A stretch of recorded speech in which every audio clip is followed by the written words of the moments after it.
Reading chapter 2 of Mrs. Piggle. So if you'll remember from chapter 1, Mrs. Piggle is a little bit of a magical type woman. She lives in an upside down house. Her husband was a pirate, and she always smells like cookies. And all the neighborhood kids have met her now, and they all love to go over and hang out with Mrs. Piggle. And Mrs. Piggle has a cure for everything. So here we go. Chapter 2. The Won't Pick Up Toys Cure. Hubert was a very lucky little boy whose grandfather always sent him wonderful toys for Christmas. Hubert's mother said that his grandfather sent him these marvelous presents because Hubert was such a dear little boy. His father said that it was to make up for that awful name that they had given him. Hubert was named for his grandfather. His full name was Hubert Egbert Prentice. Hubert liked the presents his grandfather sent him, but who wouldn't? He had an electric train with a track that went 4 times around his bedroom and into the closet and out again, and had 7 stations and every signal there was, and 2 bridges and a snow shed. He also had a little builder set so large he could build regular office buildings, and a great big wagon full of stone blocks made into shapes so that he could build big stone bridges for his electric train and stone buildings and even some stone barracks for his 1,500 toy soldiers. Hubert also had a circus with every kind of wooden jointed animal and clowns and tightrope walkers and trapeze artists. He had a little typewriter and a real desk and a little radio and 2 automobiles. He had about 100 or more airplanes and little cars. He had a fire engine with real sirens and lights and a hook and ladders, and so many books that he had to have 2 bookcases in his room. Hubert liked all of his toys, and he was moderately generous about letting other children play with them. But he never, ever put his toys away. When his mother made his bed, she had to pick her way around and in and out and over the electric train and track. She had to take circus performers off the bureau, which would be like your dresser, and the bedposts. She had to pick up books that had been thrown face down on the floor, and she was continually gathering up the little builder set. It used to take her 3 hours to clean Hubert's room, and about an hour to do the rest of her housework. She would send Hubert up to put his toys away, but all he ever did was to stuff them under the bed or in the closet. And in the morning, when his mother cleaned his room, there they were for him to pick up. Mrs. Prentice was getting a little tired of this. One rainy Saturday, Hubert invited all of his little friends to play up in his room. He had Tommy and Charlie and Billy and Bobby. They got out every single toy that Hubert owned and played with them, and then just before dinner, they all went home and left the mess. Hubert's mother didn't know a thing about this until the next morning when she went in to make Hubert's bed. Then she just stood in the doorway and looked. The electric train track went under the bed 5 times, and under the bureau, and under the chairs, and around the desk, and into the closet. All along the track were bridges and buildings of the stone blocks, and whole towns built from the little builder set. On the bed, and under the bed, and on the bureau were the circus tent, the animals, the clowns, the tightrope walkers, and the trapeze artists. The floor was littered with books and little automobiles, and airplanes, and painting sets, and chemical sets, and wood-burning sets, and crayons, and coloring books, and the little typewriter, and the printing set, and teddy bears, and balls, and jacks, and parcheesi games, and jigsaw puzzles, and soldiers. Perspiration broke out on Hubert's mother's forehead, and she began to feel faint, so she closed the door and slowly went downstairs. She took 2 aspirins and then telephoned her friend, Mrs. Baggs. She said, "Hello, Mrs. Baggs. This is Hubert's mother. I am so disappointed in Hubert. He has such lovely toys. His grandfather sends them to him every Christmas, you know, but he doesn't take care of them at all. He just leaves them all over his room for me to pick up every morning." Mrs. Baggs said, "Well, I'm sorry, Mrs. Prentice, but I can't help you because, you see, I think it's too late." "Why, it's only 9:30, said Hubert's mother. "Oh, I mean late in life," said Mrs. Baggs. "You see, we started Gertrude picking up her toys when she was 6 months old. A place for everything, and everything in its place. We've always told her that. Now she's so neat that she becomes hysterical if she sees a crumb on the floor. Well, I certainly hope she never sees Hubert's room, said Mrs. Prentice dryly. She'd probably have a fit. And she hung up the phone. Then she called Mrs. Moorhead. Good morning, Miss Moorhead, she said. Does Gregory pick up his toys? Well, no, he doesn't, said Mrs. Moorhead. But you know Gregory is rather delicate, and I feel that just playing with his toys tires him so much that I personally see that all of his little friends put the toys away before they go home. That's a splendid idea, said Hubert's mother. But I'm trying to train Hubert, not his playmates. Well, of course, Hubert is very strong and healthy, but Gregory is intelligent, said Mrs. Moorhead. Is he? Said Mrs. Prentice crossly, because she resented this inference that her son was all brawn and no brain. Oh, dear, squealed Mrs. Moorhead. I think Gregory is running a temperature. I must go to him. She hung up the phone. Mrs. Prentice then called Mrs. Grapple. Hello, Marge, she said. How's Susan? Mrs. Grapple said, I've spanked her 7 times since breakfast, and I just heard a crash, so she's probably getting ready for another. How's Hubert? That's what I called about, said Mrs. Prentice. Can you suggest a way to make Hubert want to pick up his toys? His room looks like a toy store after an earthquake. Why don't you call this Mrs. Piggle? I've heard she's perfectly wonderful. All the children in town adore her, and she has a cure for everything. As soon as I spank Susan, I'm going to call her. Hubert's mother said, Thank you very much, Marge. That's just what I'll do.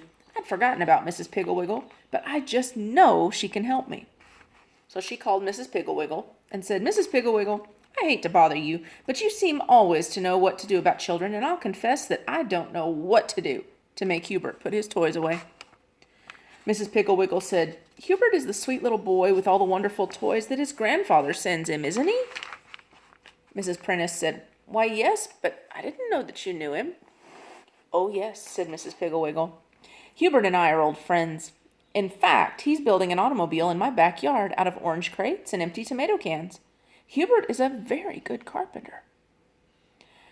Hubert's mother thought of the 2 little automobiles with rubber tires, real horns, leather seats big enough for 2 boys, and lights that turned on with a switch that Hubert's grandfather had given him. And she wondered why in the world he would want to build an automobile out of old orange crates and tomato cans. But she said, So is that where he and Tommy go every afternoon? I sure hope he behaves himself. Oh, he does, said Mrs. Piggle. We're all very fond of Hubert. But this problem of his toys, let me see. Mrs. Piggle was quiet for some time. Then she said, I think the best thing for you to use is my old-fashioned won't-pick-up-toys cure. Starting now, don't pick up any of Hubert's toys. Not even one. Don't make his bed. In fact, don't go into his room. When his room becomes so messy he can't get out of it, call me. Mrs. Piggle said goodbye and hung up the phone. Hubert's mother, looking very relieved, went about her housework, baked a chocolate cake for dinner, and didn't say a word to Hubert when he came home with 10 little boys, and they all went upstairs to play in Hubert's room. The next morning, when Hubert came downstairs for breakfast, his mother noticed that he had a little pan of watercolor paint stuck in his hair, and his shirt had purple ink from the printing set on one shoulder. She said nothing, but tripped upstairs after breakfast and quickly shut the door of his room. The next morning, Hubert's mother had a little trouble shutting the door of his room, and she noticed that Hubert had circles under his eyes as though he'd not slept very well. The next morning, Hubert was very late coming downstairs, and before he opened his door, his mother heard a great clatter and scraping as though he were moving furniture. He had little builder bolts stuck to his sweater and 2 paint pans in his hair. He was so sleepy he could barely keep his eyes open, and he had a red mark on one cheek. His mother looked at it closely and saw that it was the shape and size of one of his stone blocks. He must have slept with his head on one of the bridges. On the 7th day after Hubert's mother stopped putting away his toys, he didn't come down to breakfast at all. About 11 o'clock, his mother became worried and called up Mrs. Piggle. She said, Good morning, Mrs. Piggle. This is the 7th day of the old-fashioned won't-pick-up-toys cure, and I'm a little worried. Hubert hasn't come downstairs at all this morning. Mrs. Pigglewiggle said. "Let me see. The 7th day. Usually takes 10 days, but Hubert has so many toys he would naturally be quicker." "Quicker at what?" asked Hubert's mother anxiously. "Quicker at getting trapped in his room," said Mrs. Pigglewiggle. "You see, the reason Hubert hasn't come downstairs is that he can't get out of his room. Have you noticed anything different about him lately?" "Well," said Hubert's mother, "he looks as though he hasn't been sleeping well, and on the 4th morning he had a red blotch on his cheek, just the shape of one of his stone blocks." Said Mrs. Pigglewiggle. "He probably can't get to his bed and is sleeping with his head on his blocks for a pillow." "But what will I do?" asked Hubert's mother. "How do I feed him?" "Wait till he calls for food, and then tell him to open the window. You put a piece of rather dry bread and peanut butter on the garden rake. He'll have to drink out of the hose. Tie it to the rake and hold it up to him." When Hubert's mother hung up the telephone, she heard a muffled shouting from the direction of Hubert's room. She hurried upstairs and listened outside the door. Hubert was shouting, "Mother, I'm hungry!" His mother said, "Go over and open the window, dear. I'll send something up to you on the rake." Mrs. Prentice took the crusty piece of a very old loaf of bread, spread some peanut butter on it, and took it around to the side of the window. Pretty soon Hubert's window was raised about a foot, and a hand and an arm appeared.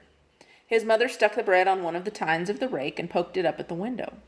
The hand reached around for a while, and then found the bread and took it. The window banged shut. That night when Hubert's father came home, his mother told him all about Mrs. Pigglewiggle's treatment.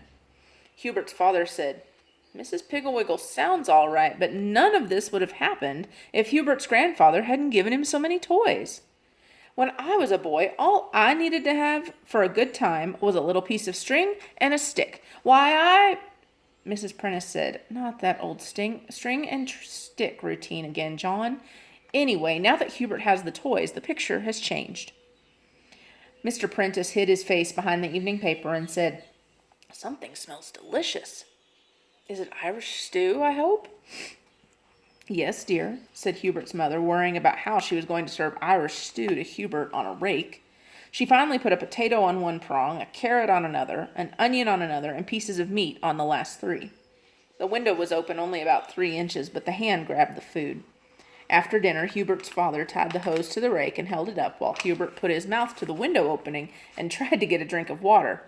It was not very successful, but he managed to get a few drops. Mrs. Prentice was worried. The next morning, she knocked on Hubert's door and said, "Hubert, what are you doing in there?"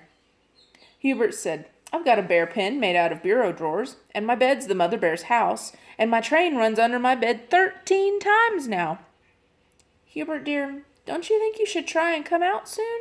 asked his mother. Hubert said, "I don't want to come out. I like it in here. All my toys are out, and I can play with them any old time I want. This is fun." His mother went downstairs and called Mrs. Pigglewiggle. Mrs. Pigglewiggle said, "Oh, he'll want to come out. Wait and see." That afternoon, about 2 o'clock, there was music on the street and children's voices laughing and calling, and pretty soon, right past Hubert's house, marched Mrs. Pigglewiggle and all the children right behind them, and right behind them came the circus parade. Hubert managed, by putting one foot in a bureau drawer and the other in a freight car of his train, to get up to the window and look out. He waved to Mrs. Pigglewiggle, and she called, "Hurry, hurry, Hubert! We're all going to march all over town, and then we're all going to the circus." Hubert turned around quickly with the idea of getting to the door and joining the fun, but the freight car went scooting under the bed, and the bureau drawer tripped over and hit him smartly on the shins. Hubert began to cry and to try and kick his way to the door, but everything he kicked seemed to hit back. He kicked a building, and a big block fell on his toe.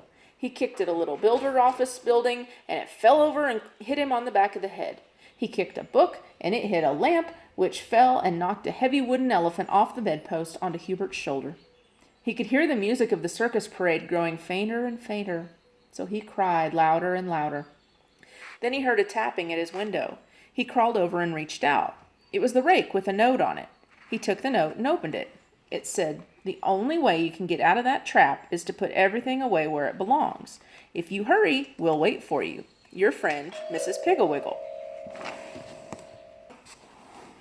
Hubert began by finding the little builder box. He took down an office building and put each piece in its right place. Then he put away the stone blocks, then the train tracks, the circus, the soldiers, the paints, the chemical set, the printing press, the books, the fire engines, the automobiles. He played little games, pretending that he was racing someone to see who could find the most parts of a game the quickest. He had to take off those sheets and shake them in order to find the soldiers and the circus, and then he thought that as long as the sheets were off anyway, he might as well make his bed. It was so lumpy when he finished, he thought he had left some airplanes in it, and took the covers off again and shook them. He made the bed again, and this time it was neat and smooth.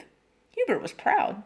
He was under the desk finding the last piece of the little builder when he heard the music again. He put the piece in the box, put the box in the closet, and tore down the stairs and out the front door. That means he raced down the stairs. There they came, Mrs. Piggle-Wiggle, all the children, and the circus. Hubert ran out to meet them, and nobody said anything about the pan of orange paint stuck in his hair, or the word XYPGUN printed on his cheek in purple ink. Away they went down the street, Hubert carrying the flag and yelling the loudest.